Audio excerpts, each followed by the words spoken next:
Greetings and welcome to this CMHC podcast series on reducing the impact of high sodium intake so as to optimize cardiovascular risk across the spectrum of cardiovascular diseases.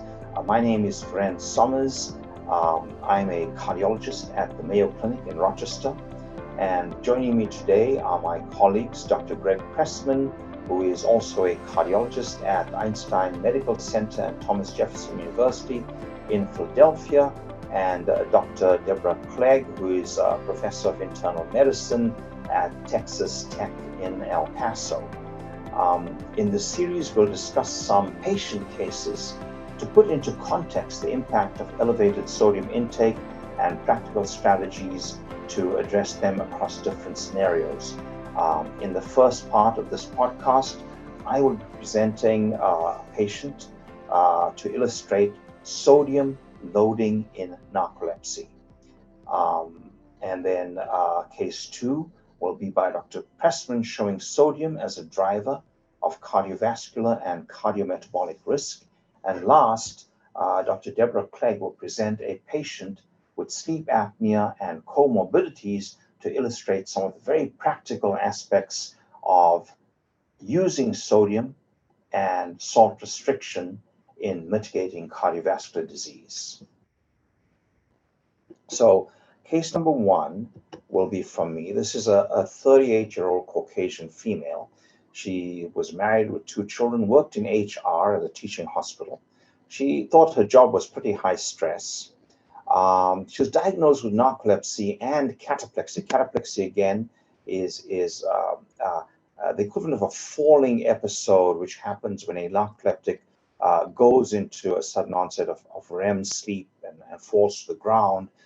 Be careful, because this can be mistaken for a syncope sometimes.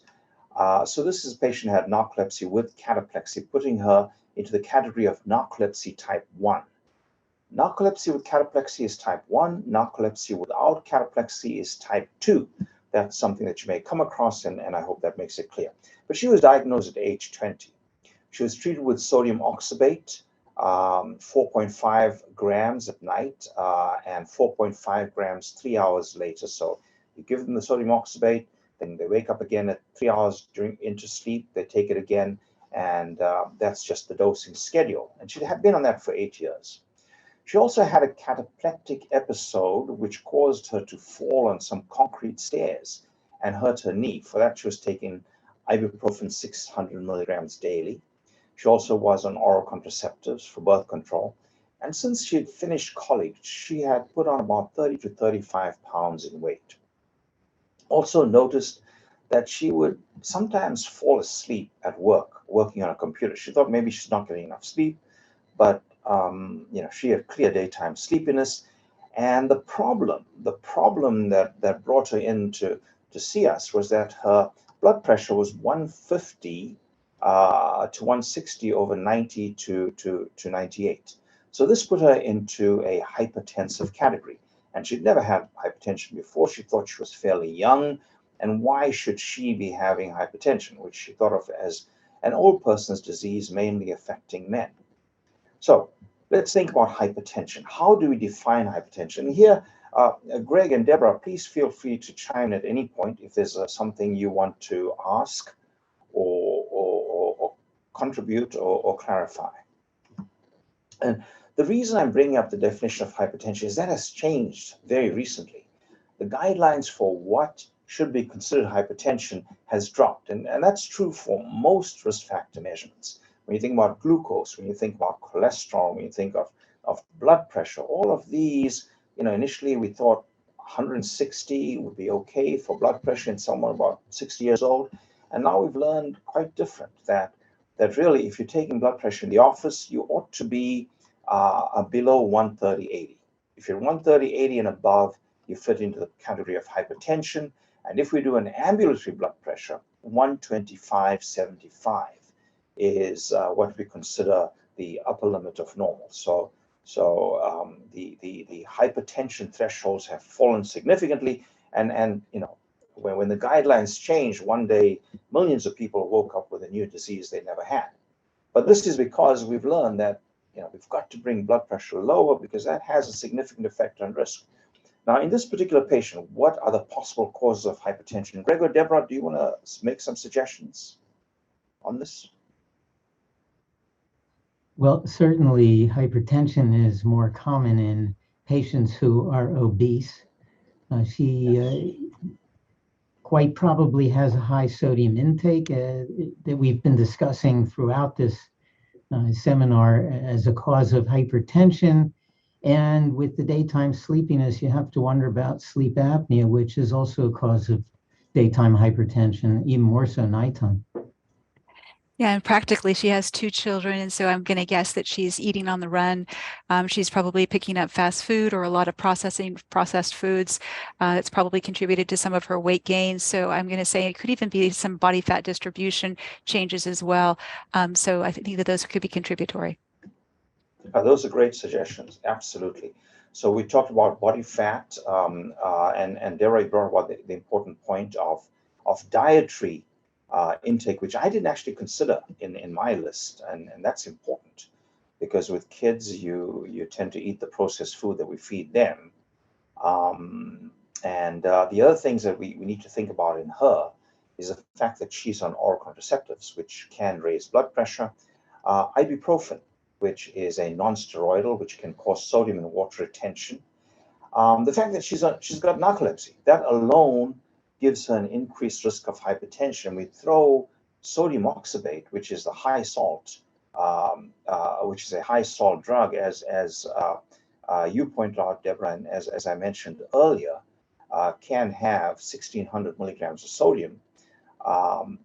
That could also contribute to her blood pressure. I think if we'd done a 24-hour urine sodium, which we haven't, but if we did, I think we'd have found a very substantial amount of sodium in her urine.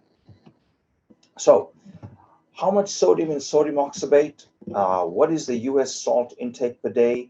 What's the recommended salt intake or sodium intake? We've been over this, but I think it's important to repeat that in a full dose of sodium oxybate, there's 1,640 milligrams of sodium. In the US average person's diet, there's 3,800 milligrams of sodium, and the recommended sodium intake per day is 2,300 milligrams. Which I will again emphasize, that's just a teaspoon of salt, right? So that's not absolutely. much. That's not much salt at all. No. So this is the subject's 24-hour blood pressure. Average blood pressure is 154/92. That's for the whole 24 hours. A daytime blood pressure is 158/96, and nighttime blood pressure 150/90. Greg or Deborah, any thoughts on these measurements? Well, it looks like she's got sustained systolic and diastolic hypertension throughout the daytime and nighttime hours, and there isn't much of a nighttime dip. Right. So she would fit into the non-dipper category because when you go from daytime to nighttime, her systolic fell by only 8, which is much less than 10%. So if your blood pressure falls by less than 10% during sleep, you become a non-dipper, which puts you into a fairly high risk category. Deborah, any comments, any thoughts? No, it's just I thought the non-dipping on this is quite notable for this patient. I guess my only comment would be that she's 38 years old, and so where we're talking about this now, as she transitions through menopause, that would be a whole nother added concern, right? But for right now, where she is, this is concerning.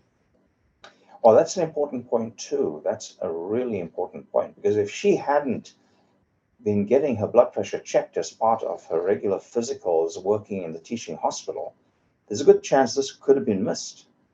And you're right that you add this to the obesity, all the drugs she was taking, and menopause, and this could have been quite an explosive combination.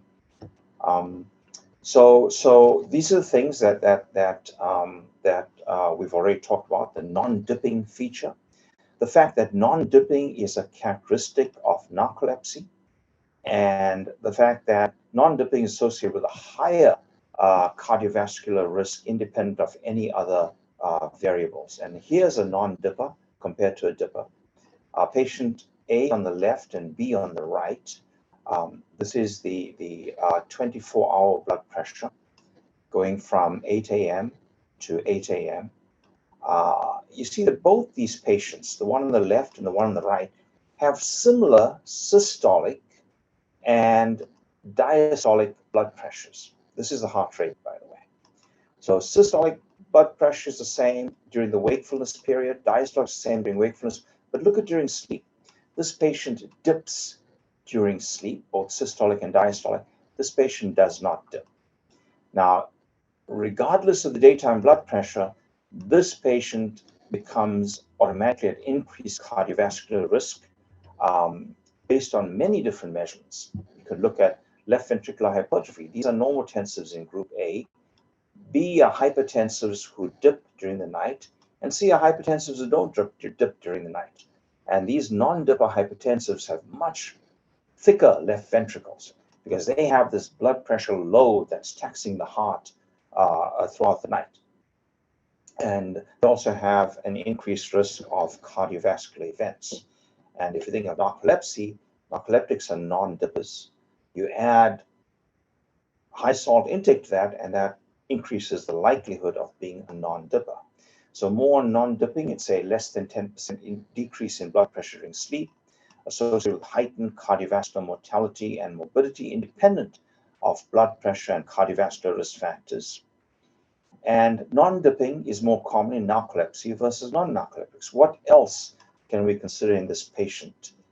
Greg or Deborah, daytime sleepiness, she's put on some weight.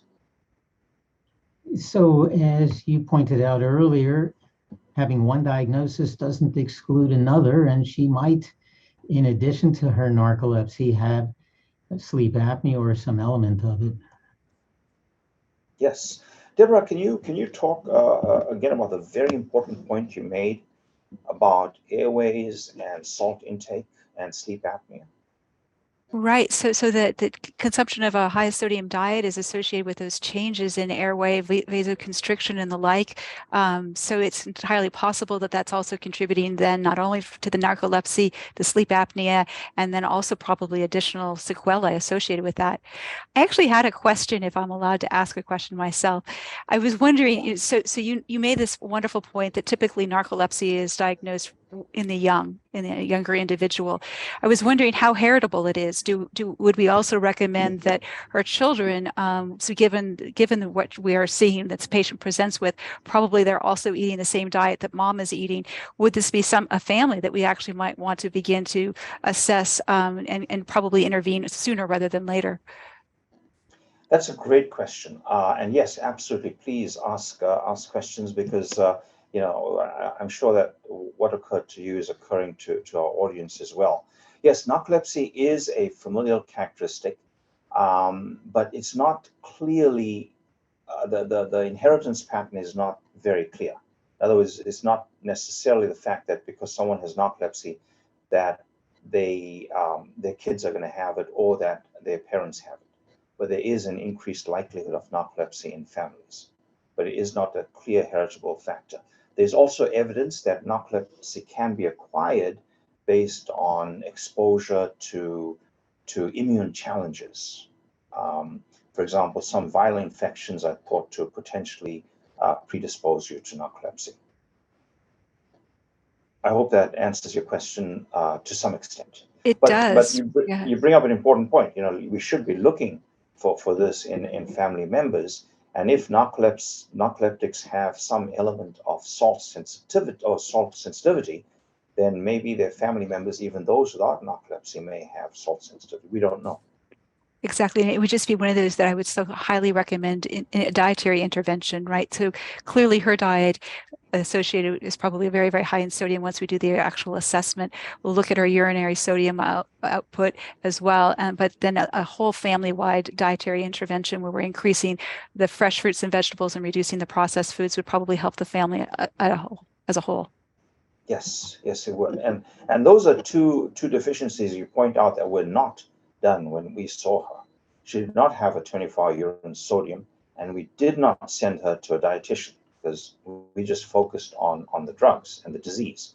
But behavioral factors, as you point out, are crucial when we think about these patients, particularly patients with sleep disorders.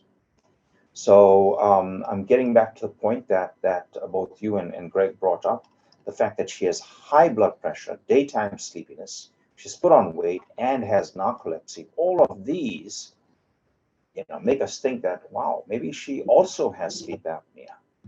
And here's a reminder from the Bond study showing that patients with narcolepsy, shown in yellow, compared to those without narcolepsy, shown in gray, have a higher likelihood of hypertension and a much, much, much higher likelihood of having obstructive sleep apnea.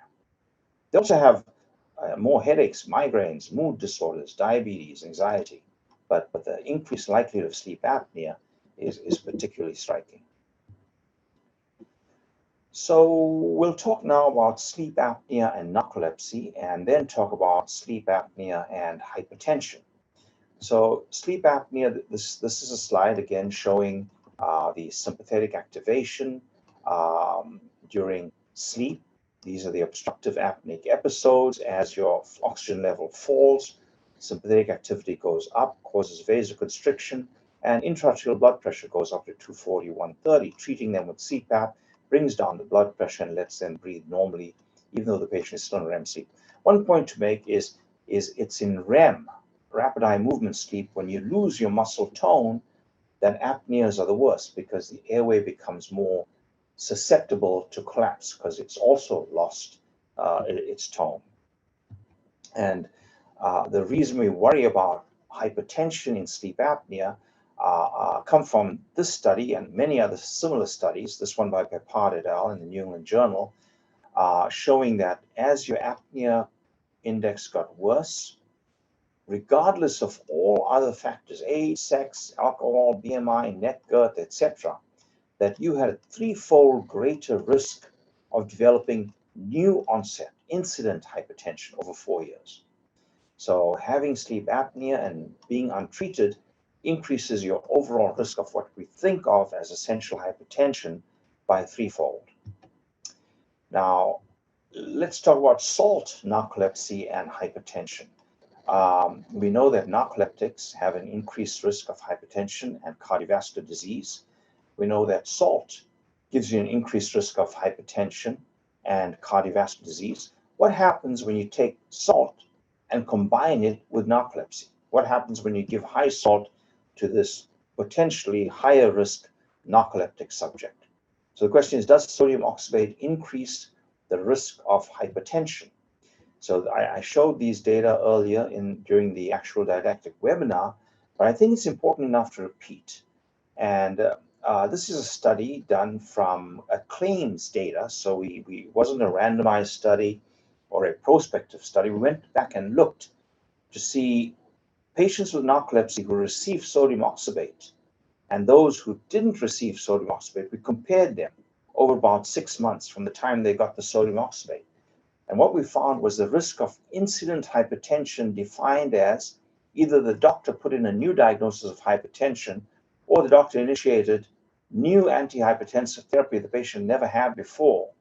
When you combine those two, it was higher in narcoleptics getting sodium oxybate than those not getting sodium oxybate. And we matched them very closely, did a propensity risk matching. So the narcoleptics and the non-narcoleptics are closely matched for sex, age, obesity, other comorbidities, etc. Despite this close matching, when you gave a narcoleptic sodium oxybate, over 6 months follow-up, there's a 60% higher likelihood of developing new onset hypertension. And those data were presented, as I mentioned earlier, at the American College of Cardiology.